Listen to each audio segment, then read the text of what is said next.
everyone, it's Chef from Scrap Secrets and welcome back to my channel. Today's video is going to be creating something for one of my journal pages.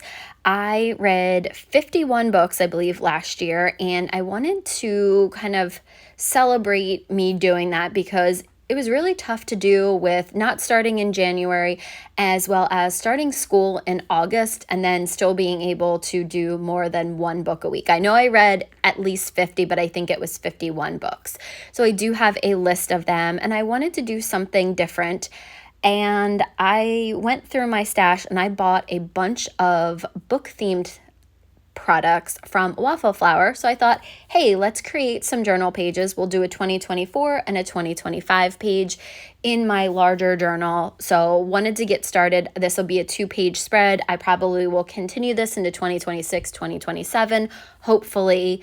But I just wanted to get started and see how I could put this together.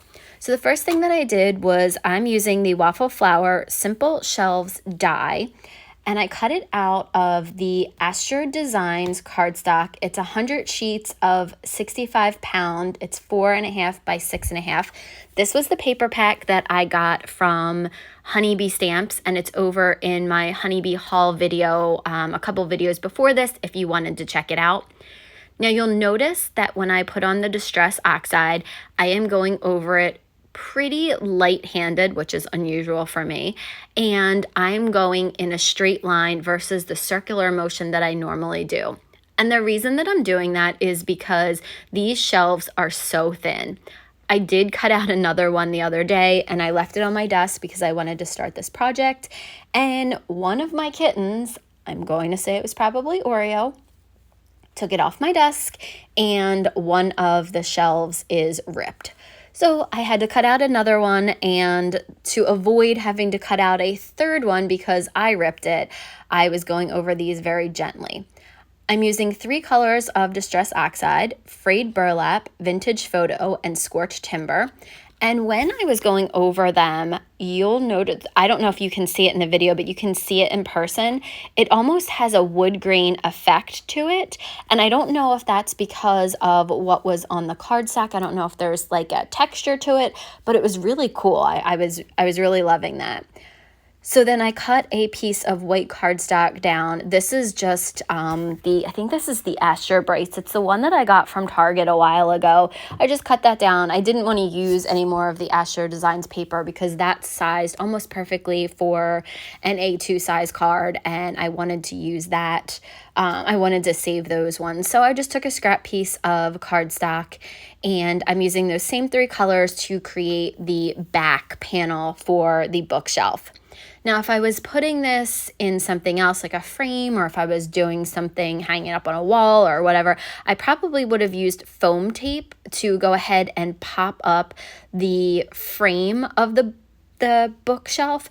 But because this is going into a journal, I wanted to keep it as flat as possible. So I just went ahead and used those same exact 3 colors to create the background. No real rhyme or reason to where the shadows were, other than I kept putting the dye on top of it to see kind of where the shelf would attach to it. So it might be a little bit darker there. So I'm very proud of myself that I read more than 50 books last year. Like I said, I didn't start in January and I did start school. So there was a shorter period of time where I had free time for me to be able to read. This year, I did decide to do 52 books, and I'm using the app Goodreads. I love it because you can keep track of all of the books on there. You can also see what other people have rated it. There are spoilers on there, but they do say like spoiler review before they go ahead and put stuff in there. So you can go ahead and look and see what other people have reviewed the book for.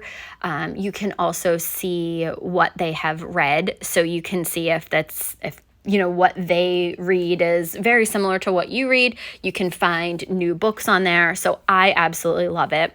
And what I did was I went through and listed all of the books that I read in 2024. And then I decided that I was going to cut them out of different shapes.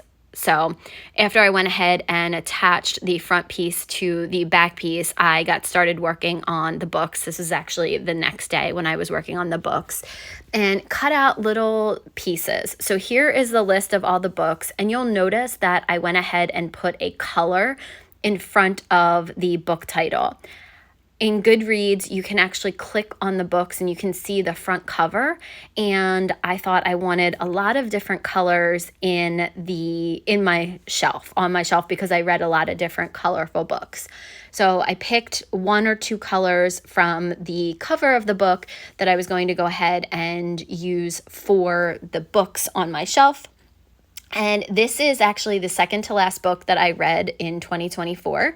And it happens to be written by one of my friends, Greg Podolsky. It's called The Recruiter.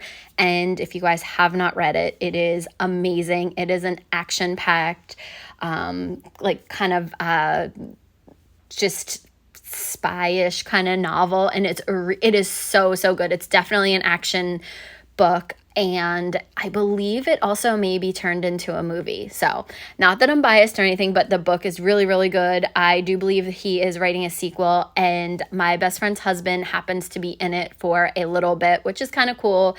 He references a lot of the places that we went to as we were growing up, and some of them are still around now.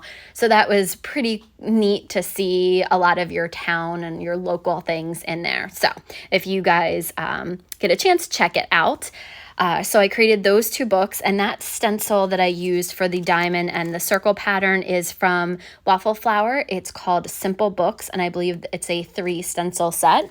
And the set that I'm using now is called Two-Toned Book Set. And I'm creating a book for the book shape for the third to last book that I read, which was The Perfect Couple. And I also watched the movie or the mini series that was on Netflix, which was amazing. And I decided to do a blue cover and then pink pages inside. Used my white gel pen to add pages to the bottom and then the centerpiece, and wrote the name of the book and the title of the author on there. I did have to squeeze her last name in because it is so long. I probably actually would have moved that white line over a little bit. I think I probably have to redo some of these. I might have to make them a little bit smaller to fit all of them on the shelf. But this was a lot of fun to go ahead and create. So I'm going to be using a bunch of my scrap cardstock because this is a great project to use a lot of your scraps on. So that is the project for today. I hope that you guys enjoyed it. If you have any questions or comments, leave them below, and I'll see you guys again real soon for another video. Bye!